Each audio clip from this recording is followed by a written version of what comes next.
दोस्तों नमस्कार। आपने यह कहावत ज़रूर सुनी होगी। आज मैं नसीब की बात इसलिए कर रहा हूँ क्योंकि आज की कहानी नसीब का लिखा एक रोचक कहानी इसी विषय पर आधारित है। इस इंटरेस्टिंग कहानी को पूरा ज़रूर सुनें और अगर आपको यह कहानी पसंद आए तो कमेंट करना ना भूलें। एक गांव में बहुत ज्ञानी पंडित रहा करता था। पंडित आसपास के सारे ही गांव में बहुत प्रख्यात था और धनवान भी। पंडित का परिवार ज़्यादा बड़ा नहीं था। पंडित अपनी पत्नी के साथ अपने बहुत बड़े से घर में अकेला रहता था। पंडित को कोई बेटा नहीं था। एक बेटी थी जिसका विवाह पास के गांव में एक श्रीमंत लड़के से हो चुका था। पंडित ने अपनी बेटी की शादी से पहले अपने होने वाले दामाद की अच्छे से जांच पड़ताल की थी और अपनी बेटी का भविष्य भी ठीक से पढ़ा था। तब जाकर उसने बेटी की शादी की थी। लेकिन चंद सालों में ही पंडित का दामाद बुरी आदतों के चुंगल में फंस गया। जुआ और शराब की बुरी लत ने उसे सड़क पर लाकर रख दिया था। अपनी बेटी की ऐसी दुर्दशा देखकर पंडित की पत्नी काफ़ी दुखी होती थी और अक्सर पंडित को कहा करती थी, तुम जाकर उनकी मदद कराओ। पंडित हमेशा अपनी पत्नी को यह कहकर उनकी मदद करने के लिए मना कर देता था कि अभी कुछ समय तक उनका बुरा वक्त चलना है। हम चाहे कितनी ही कोशिश कर लें, जो उनके नसीब में नहीं है वह उन्हें नहीं मिल पाएगा। पंडित की ऐसी बातों से उसकी पत्नी काफ़ी दुखी हो जाया करती थी और मन ही मन सोचती थी कि कैसा स्वार्थी पिता है, अपनी बेटी को इतने कष्टों में देखकर भी उसकी मदद करने के लिए मना करता है। आखिर भगवान ने जो इतना सारा धन धान्य दिया है उसका क्या उपयोग करेंगे। हमें कोई और औलाद भी तो नहीं है, ले देकर एक यही बेटी है और उसके लिए भी कुछ नहीं करेंगे तो किसके लिए करेंगे। पंडित ऐसा नहीं सोचता था। ऐसा नहीं है कि पंडित अपनी पुत्री से प्रेम नहीं करता था, लेकिन उसने अपनी पुत्री की कुंडली इतने अच्छे से पढ़ी थी और वह यह पहले से ही जानता था कि वह चाहे किसी भी लड़के से शादी करती, लेकिन उसके जीवन में यह समय आने वाला ही था और बिना इसे भुगते उसको छुटकारा नहीं मिलने वाला था।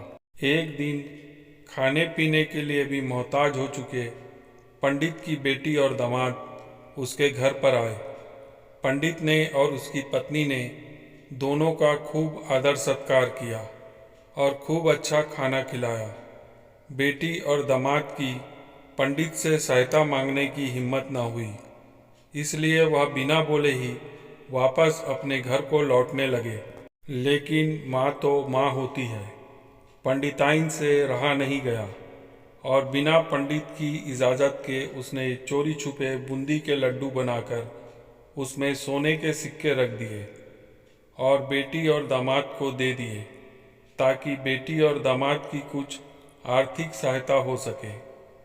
पंडिताइन यह भी जान गई थी कि बेटी और दामाद शर्म के मारे उनसे मदद नहीं मांग रहे थे, इसलिए उसने बेटी और दामाद को भी लड्डुओं में छिपे सिक्कों के बारे में कुछ नहीं बताया। जाहिर सी बात है कि जब वे लोग घर पर जाकर लड्डू खाएंगे तो उन्हें उसमें सोने के सिक्के मिल जाएंगे। इस तरह बिना उनके मांगे ही उन तक मदद पहुंच जाएगी। यही सोचकर पंडिताइन मन ही मन अपनी बेटी की मदद करके खुश होने लगी थी। पंडित के दामाद और बेटी उन दोनों का आशीर्वाद लेकर अपने घर के तरफ रवाना हो गए। उन दिनों गाड़ियां तो होती नहीं थी, घोड़ा गाड़ी या बैलगाड़ी ही चलती थी। पैसे ना होते तो चीज़ों की लेन देन से भी व्यवहार होता था।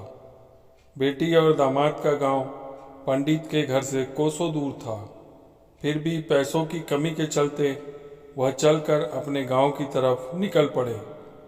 थोड़े दूर ही चले थे कि पंडित की बेटी के पैर में मोच आ गई और अब उसको चलना भी मुश्किल हो गया था। पंडित के दामाद ने जब देखा कि उसकी पत्नी अब बिल्कुल चलने में सक्षम नहीं है, तो उसने एक तांगा अपने घर तक किराए पर ले लिया। दोनों पति पत्नी तांगे में बैठकर घर तक पहुंच गए, लेकिन तांगे वाले को देने के लिए उनके पास पैसे नहीं थे। इसलिए पंडिताइन ने जो बूंदी के लड्डू उन्हें दिए थे, वही किराए के तौर पर उस तांगे वाले को दे दिए। तांगे वाला बूंदी के लड्डू को लेकर वहाँ से चला गया। तांगे वाला अपने घर की तरफ जा रहा था, तब उसे एक हलवाई की दुकान दिखी। उसने सोचा कि थोड़े से बूंदी के लड्डुओं से मेरे घर के लोगों का पेट थोड़ी भरने वाला है।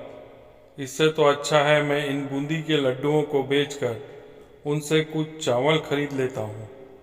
तांगे वाले ने बूंदी के लड्डू हलवाई को बेच दिए।